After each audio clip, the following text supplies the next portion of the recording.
There is a player named Faker. He just turned 30. He has won 6 world championships, made millions of dollars playing a video game, and is the greatest mid-laner in the history of the sport. You are not Faker. You are hard-stuck gold 4 on a Tuesday night on a monitor with a dead pixel in a city no scout has ever heard of, telling your friends you are almost diamond. This is your life as an aspiring pro gamer. You are 13 years old. It is 2013. You are watching the World Championships on a laggy Twitch stream that buffers every 40 seconds. Faker, a 17-year-old kid from Seoul, just solo-killed Ryu in the mid lane.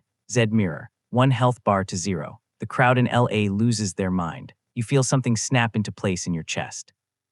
You decide at 13 in your parents' basement on a Tuesday that this is the thing. This is what you are going to do with your entire life. You ask your mom for a gaming PC, she says no. You ask again. You ask for 6 months. You print out spec sheets. You promise to mow lawns. She finally caves and buys you a $300 pre-built with a GTX 1050 and 4 gigs of RAM. It runs League at 90 frames per second. You have never seen anything more beautiful in your life. You play 4 hours the first day, then 6, then 10. You hit silver 4 in your first ranked split and tell every kid at school that you are almost diamond. Diamond is 6 entire tiers away. You do not know this yet. You will not know this for 2 more years. You are blissfully, ecstatically, criminally bad at the game, and you have never been happier. The ladder is a god. The ladder does not care about your story. It only cares about your MMR, and your MMR does not care about your sleep schedule. Iron, bottom of the ranked ladder, 5% of all players. Statistically, you are worse at this game than people who play with their feet for charity. You blame the jungler. The jungler is also iron. He blames you. Bronze, 22%. You buy a coach on Fiverr for $15. He has a vague Eastern European accent and tells you to ward more. You ward less out of spite. You climb anyway. Silver, 26%. The widest tier on the ladder. The Sargasso Sea of League of Legends. You will be stuck here for 9 months.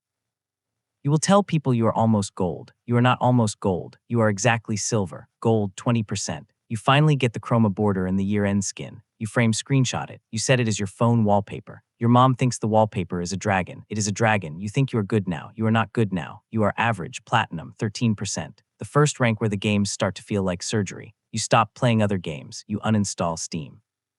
You sleep with the client open in case a scout stream checks you in the middle of the night. A scout has never stream checked anyone in the middle of the night. This does not stop you. Emerald, 8%. You start losing real sleep over LP. You play 14 hours on a Saturday, lose net 50L. Pee and weep silently into a bowl of microwave ramen at 3 a.m. You consider, briefly, becoming a normal person. You queue up again. Diamond, 3% of all players, top 1 in 30. You can finally tell your parents what rank you are without lying. Your parents do not know what diamond means. Your parents think it is gold but better. You let them think that. Master, top half of 1%, about 20,000 players in your entire region. Your reaction time has measurably improved. Your relationship has measurably declined. Grandmaster, top 700 in your region. You are real now. You are also single now. Your apartment smells faintly like a Best Buy. Challenger, top 200. Your face is on a leaderboard. A scout, a real one with a real org, with a real email address that does not end in .fiverr.com, sends you a direct message on Twitter. The message says 4 words. Yo, you trying pro. This is the fork. This is the moment every gamer dreams about, and every gamer is also completely, embarrassingly unprepared for. Because the next question the scout asks is not what role you main, or what your champ pool looks like, or what your win rate is in clutch. The next question is the only question that matters in 2026. He asks, are you trying to go pro or are you trying to stream? On one side, the pro contract. On the other side, the content career. 2 paths, both lead to gaming for a living. They share almost nothing else. Path 1, the contract. You sign with a Challenger's tier organization. The contract is real. The salary is real. Around $75,000 a year, which is the LCS league minimum. You read it 3 times. Your hands shake. You have never seen $75,000 before. You sign in 12 seconds. Then you fly to the gaming house. The gaming house is a 5-bedroom rental in LA or Berlin or Seoul. The kitchen has 1 fork. The fridge has 6 energy drinks and a single jar of mayonnaise that nobody owns. You share a bathroom with 3 other players who all snore through the drywall. The coach wakes you at 10. Scrims start at noon. Scrims end at 8. You eat. You solo queue until 2 a.m. You sleep. You do this 6 days a week for 10 months. There is no vacation.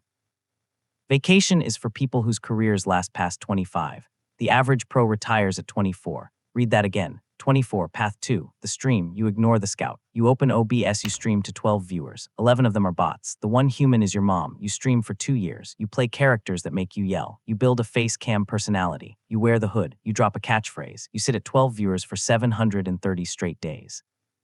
Then one clip hits TikTok. You wake up to 8,000 new followers and a sub button with actual numbers on it. 3 months later, you sign a Twitch deal worth more than the LCS minimum. 5 years later, you have made more money than every starter on your hometown LCS team combined.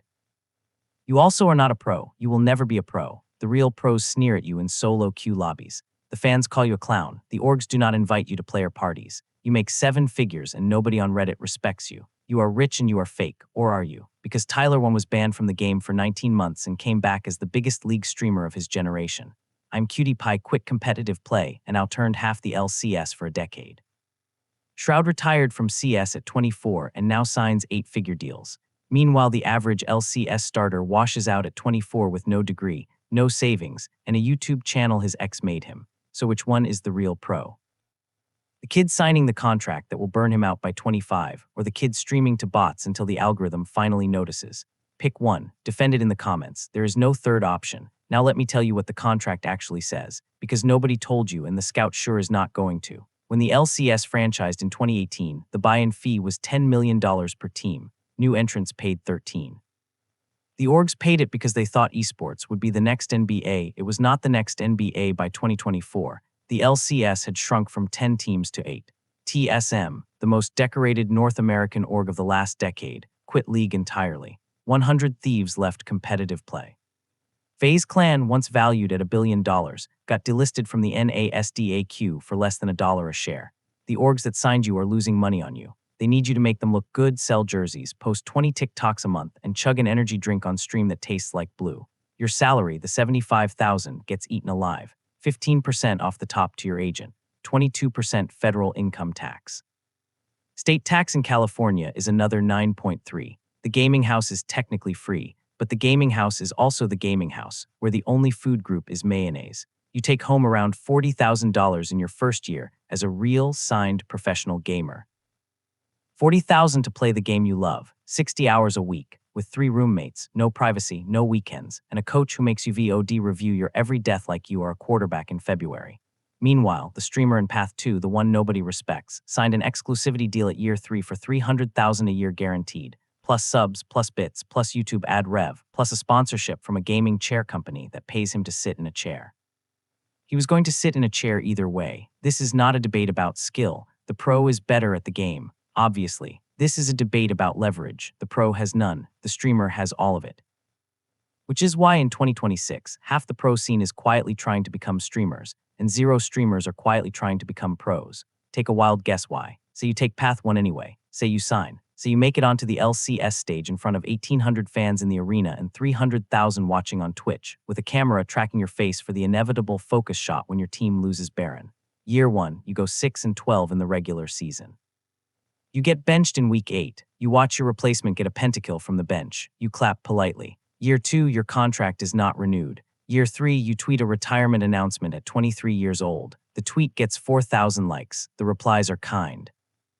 Replies say you were underrated. The replies will not pay your rent in March. Your highlights live on YouTube forever. There's a 47-second compilation of your best plays from year 1 with 70,000 views.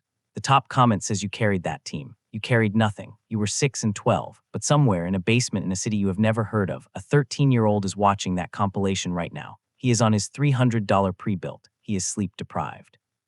He is hard-stuck silver, and he is deciding at 13 on a Tuesday that this is the thing. The dream is a hand-me-down. It always was. Here is the part nobody tells you. The grind is not wasted. Not if you never make Challenger. Not if you cap out at Diamond and stay there forever. Not if the highest you ever climb is Plat 4 on a Tuesday night in November.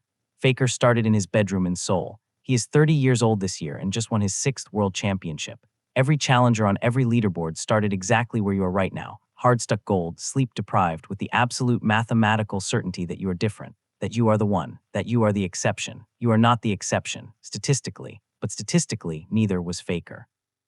And if you do not make it, which you probably will not, here is what you actually walk away with. You learn to lose 50 games in a row and queue up for the 51st. You learn to take a coach screaming at you on a Sunday and come back Monday and run it back. You learned that 12,000 hours of focused practice is a thing a human being can actually do.